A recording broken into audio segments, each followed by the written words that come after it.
Yeah, it's live. All right. Here we go. It's live. Hello, Mark. Good afternoon. Hello, Matteo. Good afternoon to you. How is it Oh, going? everything well. Everything well. Pretty busy with Ignite. And you? Oh, no. I just decided to not do it now. Kidding. Obviously, yeah. Our teams are crazy busy with Ignite. I had back-to-back meetings with our pretty successful one-to-one consultations. Oh yeah. The consultation program. So in case you never joined Ignite or Build in recent times, know that you have the opportunity to schedule a free consultation with a Microsoft engineer on a wide range of topics. If you select Azure topics, you might be unlucky and get a consultation with Mark. But that's a really good opportunity for everyone who is attending Ignite. What's your topic this Ignite, Matteo? So this Ignite, my topic was, well, I didn't do consultation this year because I was busy with other tasks. But our team is supporting consultation and drum roll. We were supporting Microsoft 365 and Power Platform. So quite a change from the last time we recorded a stream video like this one. Okay, I mean, insert PowerPoint GIF here, obviously. Well, let's start from the beginning because indeed we started right away with Ignite, but it's been a while since the last time we did a stream like this one. So who we are? So my name is Matteo, and I work in Microsoft. I'm the tech lead of a team that you previously know maybe as a Windows App Consultant, and we were doing a lot of things around building apps for Windows. But then a few things changed over the last months. Now it's almost 10 months. We started a new mission. So our team was moved under a division in Microsoft called the Modern Workplace, which is the division that takes care of all the technologies which are about empowering the workplace and right now also supporting all this transformation to hybrid workplaces and so on. So we care about Teams, we care about Viva, we care about Office 365 and so on. However, we remain a team of engineers, a team of developers. So we take care of these technologies from a developer perspective. So building extension for Teams, building applications for Teams, building application for Viva, and so on. What about you, Mark? What about me? I'm still with Azure Consult. Okay. So basically, in that regard, nothing really has changed. Although both of us, well, not recently, but actually, that's also almost 10 months ago. We've wrote a book on something like Windows Apps SDK with amazing results. Yeah, and the amazing timing that the book was released, and I stopped. No, not really stopped, but our team transitioned a little bit away from Windows. So I still do a few things here and there about Windows development, but it's not my main focus anymore. So yeah, great timing.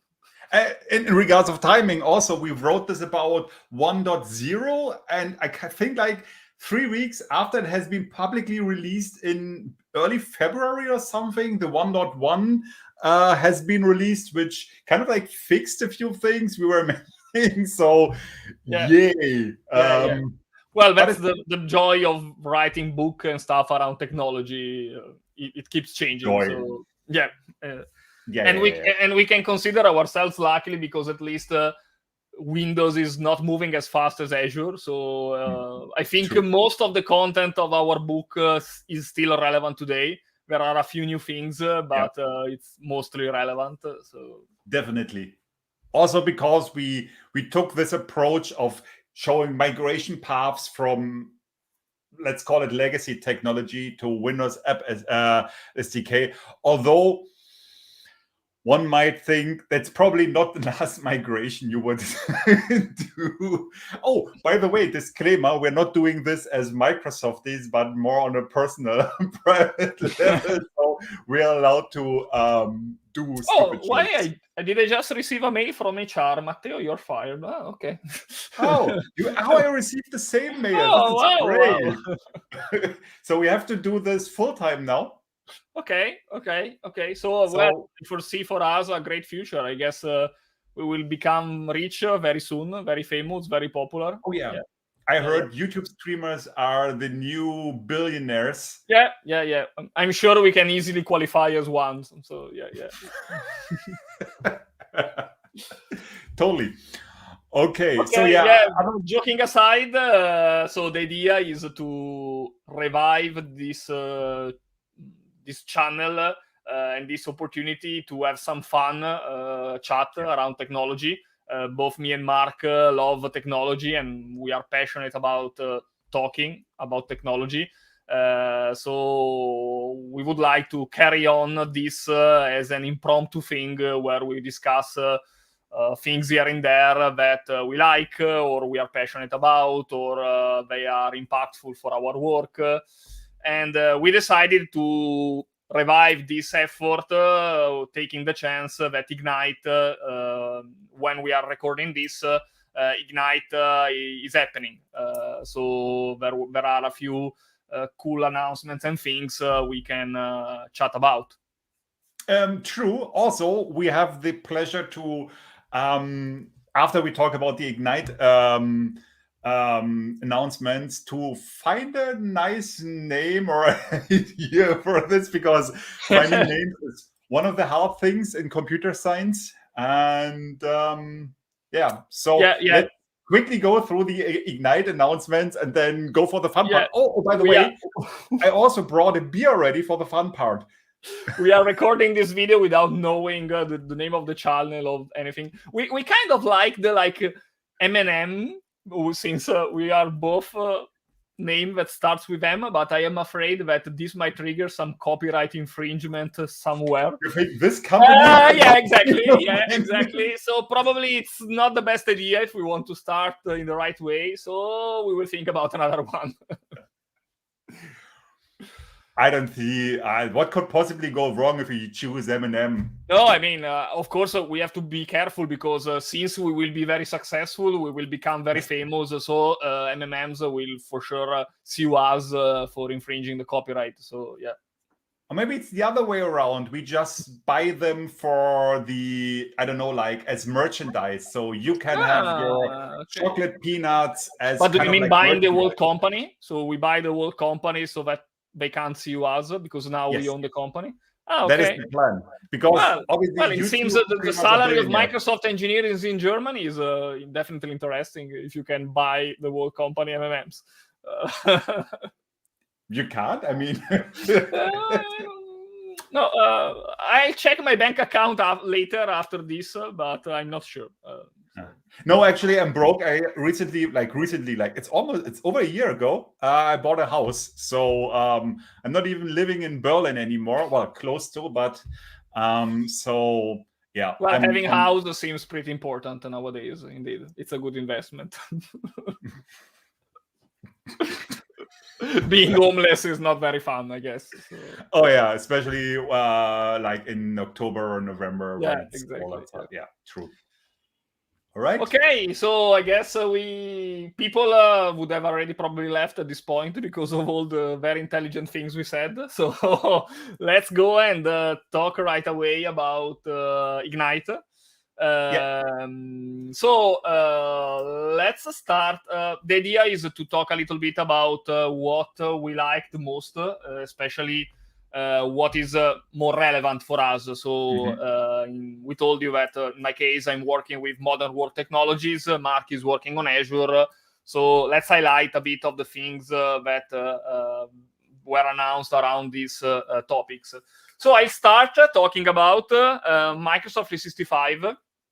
And I would say, generally speaking, Ignite hasn't been the place this year for huge announcements. So there wasn't a single I don't know, huge product or huge feature that was launched. But you can use Avatar on Teams now. Come on. Yeah, indeed. But we saw a lot of great enhancements of the existing story, and a few things like the one you mentioned was one of the things I wanted to touch base, like Mesh for Teams, which right now might not look like something super exciting. But in my opinion, they put the building blocks for more interesting features in the future. So what's this Mesh for Teams? So Mesh is the holoportation metaverse technology in Microsoft. And the ultimate goal is to have an integration of Mesh into Teams to build like an interactive meeting experience. So the idea is that people from all around the world can join the same meeting with a mixed use of VR, mixed reality, traditional meeting experience. And this is the future that Microsoft is building. We saw an announcement the day before Ignite of a partnership with Meta to bring these kind of experiences into their products. What they have announced at Build is the first step of this journey, which is a private preview of Mesh for Teams, which is basically the ability to create avatars. Think of them like when you use the Xbox editor to create your character, and then you can use this character in the meeting in replacement of your webcam. So the idea is that even if for any reason you can't turn the webcam at the moment, you can guarantee a sort of physical virtual presence in the meeting. Yeah. Have you seen my avatar? No, I haven't seen your avatar yet. I'm really looking forward for that. Let's put it that way. It's wearing a squid head. Okay. Well, okay. Fair. Makes sense. I'm looking forward to use this in a meeting with my manager. Or we can organize a meeting with Satya and you all use the avatar. So. He will appreciate my creativity, I'm pretty sure. I'm pretty sure, yeah, as well, indeed. Sorry, go on. No, well, there's nothing much more to say. So the nice thing is that there's a connection between the microphone and the avatar. So basically, when you are speaking, also the movement, the avatar moves the mouth in a way that follows how you are speaking and the words you are saying. So it gives the impression. It increased the reality of the avatar, the realism of the avatar. It's in private preview, so right now it's for companies who are joining the private preview. It's not publicly available. It's a nice feature, but I think that the real value we will see the real value in the future once Avatar will really become something important, because they will enable people with a HoloLens joining a meeting together with people with a VR headset like the Quest Pro, or people joining the meeting with a regular PC or phone. Although the avatar thingy, because you're mentioning it's moving the lips, this is not being synced based on the camera, but rather on the audio. So that's kind of like weird, because you see your lips moving, which kind of fits to what you say, as you said. But when you start moving your head or your arms, it's not following it. So that's kind of like a bit weird thing. My team lead wants me to meeting.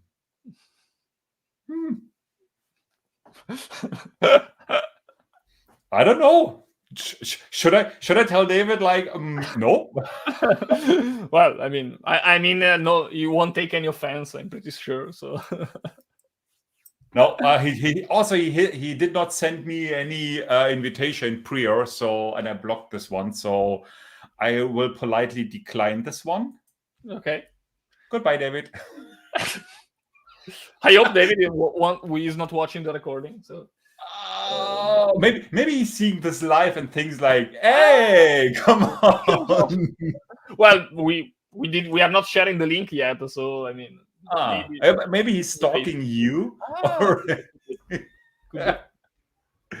Okay. No, I agree with what you said about the leaps. I think right now this is done partially on purpose, because if the idea is that you can join the meeting with a physical presence even without turning on the webcam, the idea is that I don't know, you had a tight schedule and you are, I don't know, you are having lunch while you are having a meeting, or you are doing something else while you are having a meeting. I think the avatar could move quite in a weird way if you are eating while you are talking or stuff like that. So I would like to add, though, that if you're, like, for example, having lunch, you should just politely decline the meeting, right? yeah, so... you're right. I fully agree with you, but we know how things sometimes work, especially when you are like us, you are working with a lot of different time zones. Couple of other things I liked around Microsoft 365 are so now the Teams Toolkit reached the GA both in Visual Studio Code and Visual Studio. The Teams Toolkit is an extension that accelerates the development of Teams apps. The nice thing is that the Visual Studio Code version was already quite mature. So you could create a lot of extensions like meeting extensions, tabs, bots, but all based on JavaScript, TypeScript, which is great if you are a web developer. But if you are a C#.NET developer, the Teams Toolkit for Visual Studio wasn't as great. It had less features. Now, instead, it's basically on pair. So with the Teams Toolkit for Visual Studio, you can create almost all the type of extension for Teams, and all based on C# and .NET, even including tabs. So tabs is a way to create basically web apps which runs inside Teams. And if you use this Visual Studio extension, you are going to build Blazor-based web apps that run into Teams, where all the Teams SDK are translated into C#. So that's pretty cool. Another announcement is that now we have a couple of new features and of the Live Share SDK. The Live Share SDK is an SDK for Teams that you can use to add real-time collaboration in a web app. So the idea is that similar to SignalR WebSockets, so basically you can build application, for example, that you can run inside a meeting, and everyone can interact with the application at the same time. Think of whiteboard. The whiteboard are for Teams where all the people can draw together. You can enable this kind of experiences. This is powered by Azure Fluid Relay. But the nice thing is that when you are running this into Teams, it's running as with a managed and free instance of Fluid Relay. So with the SDK, you just say initialize, and that's it. You already have all the building blocks you need to do this data synchronization. While if you use Azure Fluid Relay outside Teams, you have to provision your own service, manage the authentication, and so on. Is it the same technology that also powers the live share in Visual Studio and Visual Studio Code? No, I don't think it's the same. Okay. No, I don't think it's the same. But it's based on the Fluid framework, which is the same one that empowers loop components, which is another one of the things that was discussed over Ignite. Loop components are not really new. They are there. They have been launched like 1, if not 2 years ago. I've seen them the first time when you sent me the mail today.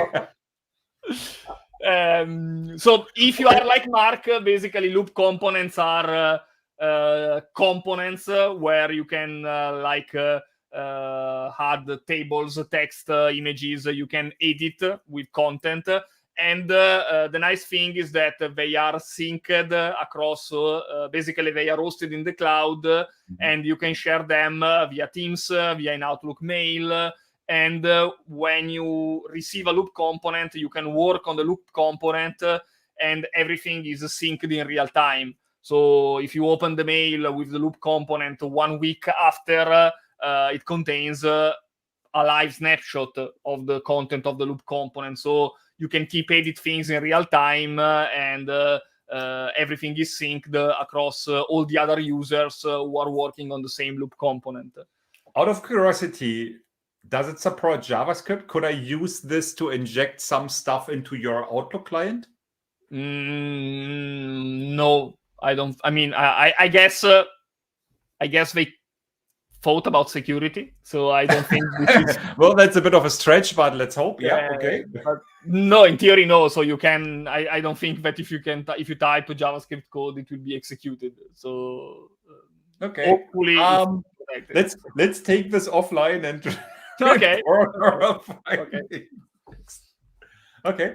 The nice thing that they announced at Ignite is that right now it's still in private preview, but what's coming is the Loop app, which basically will be like a container that will enable you to organize and work with your loops. So regardless of if you have received a loop component via mail or in a chat from Teams or in a Word document, you will be able to see all your loop components in a single workspace and manage them. Cool. All right. That's pretty much about it around Microsoft 365. It's quite a lot, isn't it? Yeah. I mean, there are more stuff, but again, we don't want to turn this into a 3-hour recording. So these are we're doing the keynote for Satya instead next time. So exactly. We have training. So Marc, do you have something interesting you want to share with us? Yeah, I picked a few things myself, obviously.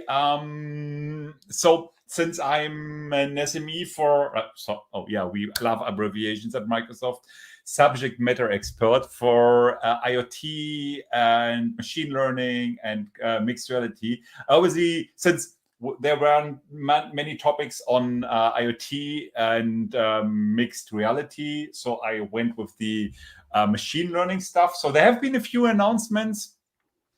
I guess, namely, the most important one is the OpenAI partnership. Obviously, I'm a bit biased here, like twofold. I'm a bit biased because one, obviously, we both have the DALL-E fun that you could do for the last 4 or 6 months. So yeah, that was a point of a stream of fun, let's put it that way. But on a more serious note, they're providing access to these OpenAI services through Azure. And we have been showcased a few things in summer when we were in Redmond already. But basically, they are leveraging the same models. You can also have more improved ones. They're using GPT-3. They're using what is the DALL-E one?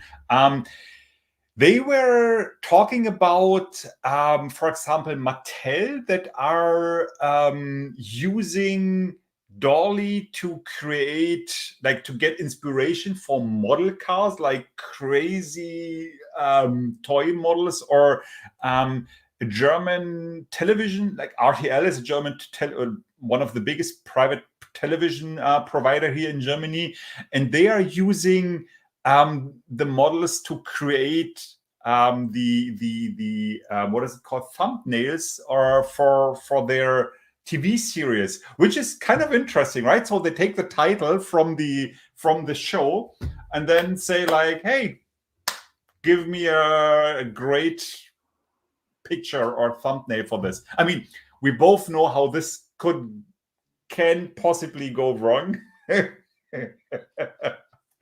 But anyway, some of these services are being used also in the Designer app. Yesterday, a couple of hours before the Ignite keynote, there was also an event from Surface where they announced a few new devices, and they talked about also a new app called Designer, which is basically using these services to help designers to create stuff based on textual description. And I think it's powered by these same services you are talking about. Indeed. Although I was so the catchword was create designs in a Flash, and my immediate reaction was, "Oh no, Flash is coming back." Yeah. But yeah, so apart from that, obviously, so that is one. I think that is probably the biggest announcement in regards to the machine learning and AI part. It's a powered service, so you or like AI as a service, so you won't be able to tweak your models that much. There's also improvements coming to cognitive services, like there's spatial analysis coming. It's also coming to the edge, which is pretty interesting in regards to IoT scenarios where we run cameras on the edge and do the edge compute already. In image analytics on the edge, there is for speech some change coming. So back then you had this custom speech or custom neural voice, as this is called now. So basically you created a voice from scratch. You can give this, I don't know, like the voice of an old woman, or I don't know, give this an accent of a German, for example. So, and now they are bringing toning to the voice as well. So they can be excited or sad or whatever, happy, Drunk. unhappy. Huh? Drunk, Drunk is not a feeling. I mean, oh yeah, well, that's probably the default setup for the German voice. Another thing is, oh yeah, so Project Bonsai. I mean, I'm not a big fan of these being a developer, obviously, I'm not a big fan of these low code approaches, but the Project Bonsai is pretty interesting because it helps people who are not too deep into the AI development or machine learning to build their models, to tune their models based on requirements. Actually, really requirements, nothing else. So they say, like, I want to focus more on this particular thing, and then it's happening in the back end as magic and will be translated. And we also saw, and this is something interesting, this was also part of Project Bonsai, where the I got this wrong. That was part of the OpenAI, right? Where OpenAI was writing the code itself and retraining itself. Yeah, that was part of OpenAI. Yeah, I think something similar to what you're saying. I saw it in the announcement around Power Platform. For example, they enabled a way. They are going to enable a way in Power Automate to say something, to type the requirements, like you said. So something like I want to send a notification on Teams every time a new invoice gets approved, and the platform will suggest you the proper flow with the proper triggers and actions, and then you will just have to go there and customize and fine-tune them based on your needs. But the skeleton of the flow will be already created by the AI engine. Yeah. Another, I think, pretty important thing, which is at least for cognitive services, because we have this responsible AI approach, so everyone who has used cognitive services in the past or still has a cognitive service running have probably received this mail. We are now curating the usage of certain services. So you need to be working with Microsoft, I think even being a partner to leverage cognitive service, not all, but a few cognitive services, because of the responsible AI, because we don't want to use or want to provide facial recognition blindly to, I don't know, police departments and so on and so forth. And and to make this more transparent, they provided, or they introduced the responsible AI dashboard, which basically just tells you which services are limited, which are the requirements, and so on and so forth. So that's basically it. And I'm kind of like torn, because obviously I like this ethical approach a lot, but it's also, I mean, that's okay. It's only valid for the cognitive services anyway. If you build your own models, you can do whatever you want and put this into your application and basically do whatever you want. But on the other side, since the cognitive services are such an easy way for regular developers approach machine learning, we are kind of like stopping them with this curated process to get results immediately, right? So because now they have to apply for, have to fill out the form, and so on and so forth. So this is something I understand the reasoning and I'm totally behind it, but I just see this might stop the developer adoption a bit. But it's just, this is my personal opinion, not the Microsoft opinion, obviously. No, I mean, I understand. It's not easy to always find with these technologies the right trade-off between empowering developers, but at the same time, since we are talking about AI, make sure that developers follow an ethical approach to AI. So I understand your concerns indeed. So that's basically a quick overview of my favorite parts on the AI. There are a few minor topics that I probably will talk about. You probably have a few other topics because I checked your loop component in my mail where magically all the stuff you've written down appeared in time when you wrote it down. So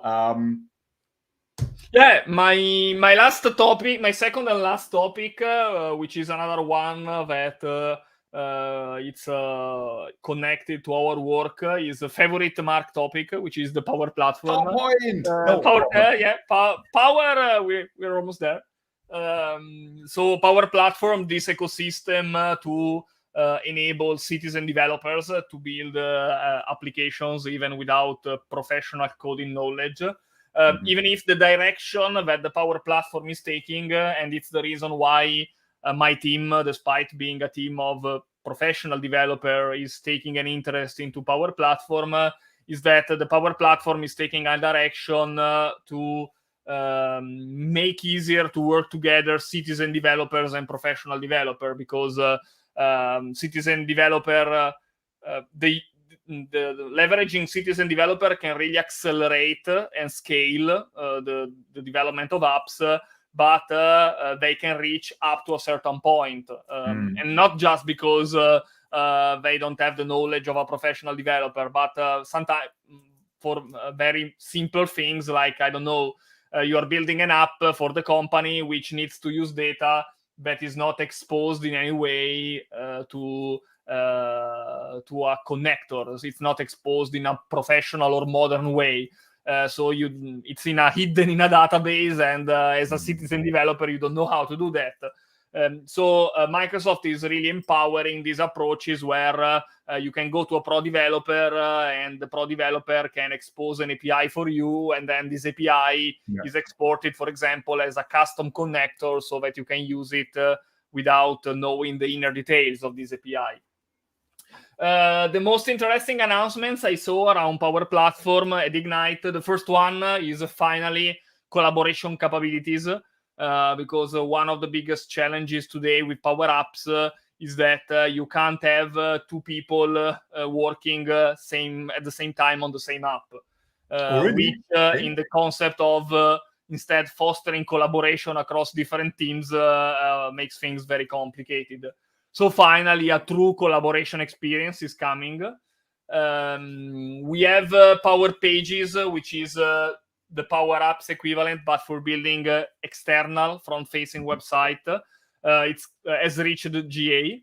And also this one is an interesting for mixing different skill set, because now in Power Pages, we have like a button called Editing Code that will open the skeleton of the website into Visual Studio Code. So if you are a pro developer, you can make changes to JavaScript, TypeScript, CSS, and HTML. They have announced that one of the hot topics for Power Platform is ALM. And right now you have to rely on GitHub Actions or Azure DevOps tasks, switching from one environment to another. They are releasing some pipeline automation built in the Power Apps ecosystem. So to make easier also for people without a professional developer background to manage this kind of automation in building applications. And then the final one I saw pretty interesting are cards for power-ups, which is basically a way to build like adaptive cards, but they are not plain adaptive cards, but they are true power-ups component. So basically you can define the UI in the same way you build an app, and you can define logic using PowerFX.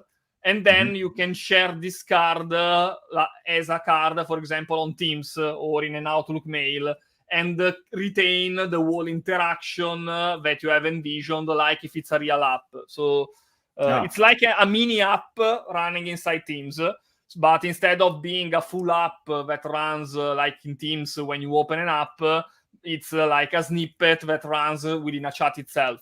How do you get authentication? Out of curiosity, how do you get authentication from the Teams client into the card? Is it seamless or? Yes, I haven't tried, but I guess it's seamless because Power Apps is born for enterprise scenarios. So out of the box, when you use a Power App, you are automatically authenticated because you can't use a Power App in anonymous mode. When a Power App is running into Teams, you are automatically authenticated with the same user. You are logged into Teams. So my expectation is that these cards will work in the same way. So when you send a card and you receive a card, you will be automatically logged in with the same user as Teams. Okay. Cool.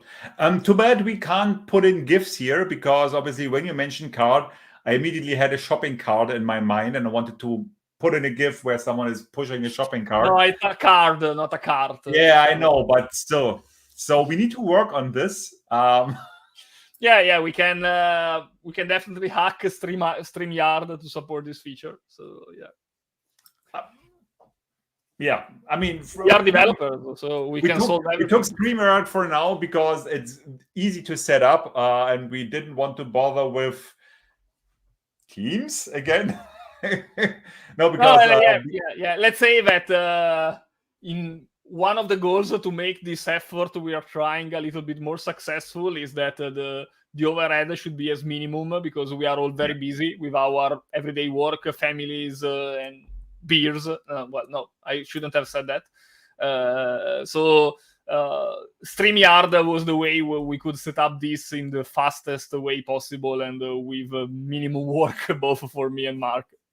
Also, we are not sponsored by StreamYard, but I mean, who knows, right? I mean, yeah, indeed. Well, I'm pretty sure that seeing the amazing success of this channel and these videos, StreamYard will come to us asking for a spot to sponsor us. Pretty sure this is going to happen. Yeah, I'm pretty sure. Definitely. Okay. I do have a few. Do you have any other topic you would like to talk with us? I do have a few random things that kind of like piqued my interest. So one is the Postgres API for Cosmos DB. That is pretty interesting because I'm already also working with a customer who is using Postgres right now, but obviously there are not many details have been shared, and I'm particularly interested, or this particular customer is very interested in the spatial features of Postgres. So, but this has piqued my interest. Then obviously the new ingestion for ADX are pretty interesting because Azure Data Explorer. Oh yeah, we Microsofties love abbreviations. The Azure Data Explorer, if you haven't worked with it, it's kind of like the suit for basically getting all the data in there, transforming the data, doing analytics on the data, and then visualize data. And obviously, it's always good to have additional connectors. I like the part that we can now connect to S3 buckets from ADX, because why not? We are an open company, so... Yes, definitely. Open telemetry is good for getting, obviously, server logs of all kinds into ADX. Telegraph as well. So that's pretty interesting, but obviously very specific. We do have now an ASA output, and this is something that just piqued my interest because I know about the analytics capabilities of ADX, and then I thought, like, why would you need a stream analytics output? But there are probably use cases why it makes sense. And I the saw other that in thing the that notes for this episode, you put down also a few things about ACS. yes, exactly, and I was about to come to that. Yeah, because this is something very interesting for me as well, because ACS in the latest updates they made, they also shared, they also implemented a pretty cool story about interoperability with Teams. So like you can start a call on Teams and have someone with a custom app through ACS joining the Teams meeting. So but it this opens is up nothing a few. new.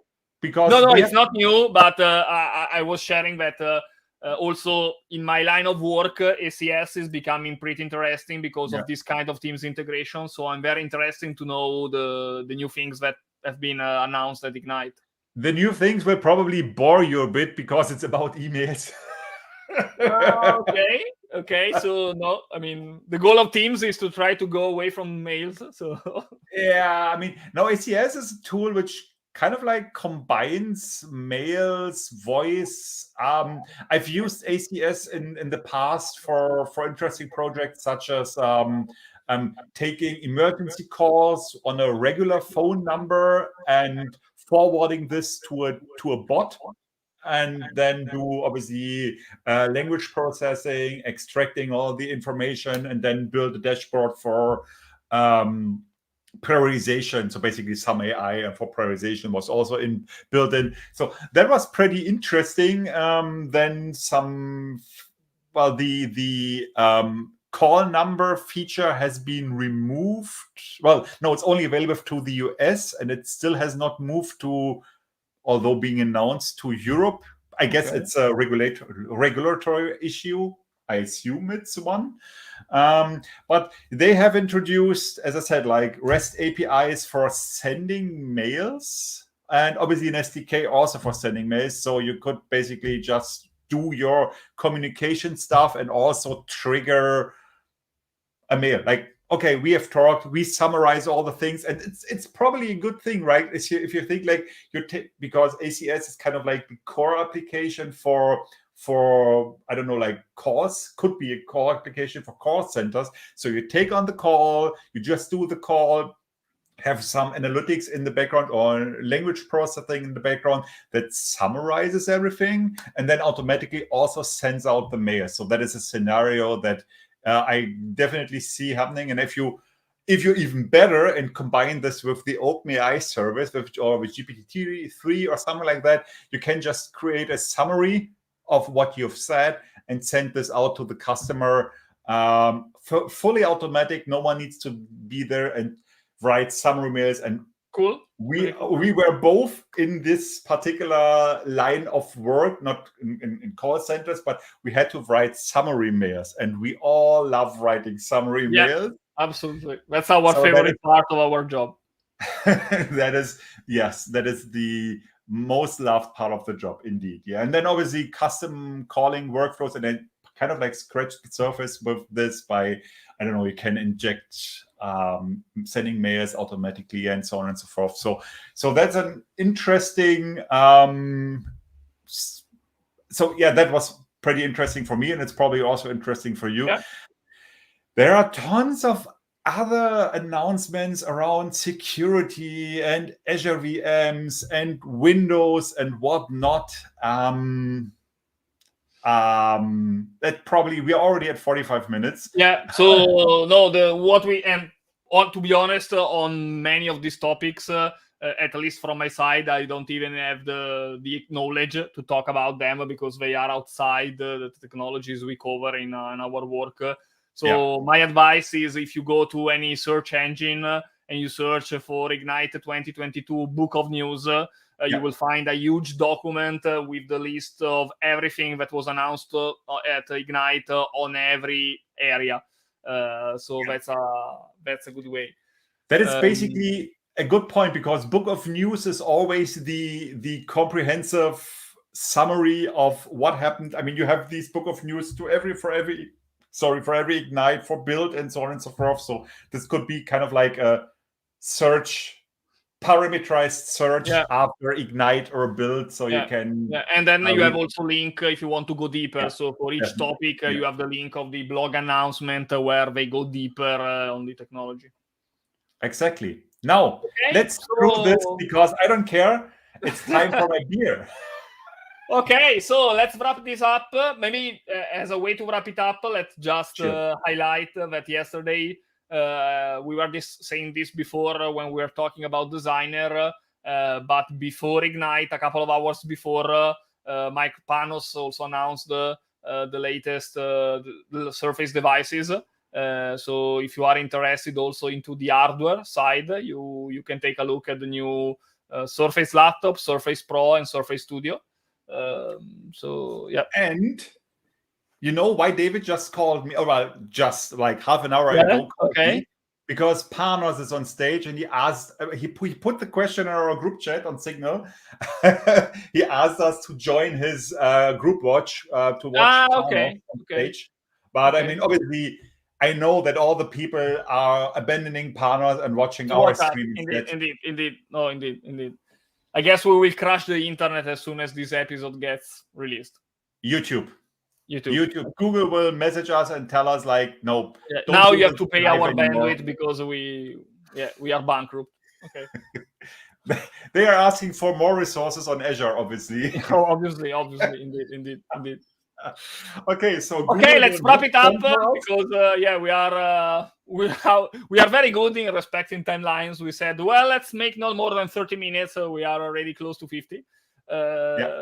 So thank you for everyone. Name will be quicker? No, I don't think so. So okay. So thank you for following us, and we'll do our best to keep a decent pace with every time there's something new we would like to chat about. So for the moment, have a great rest of the morning, afternoon, or evening, wherever you are, and see you at the next episode. Bye-bye. Bye.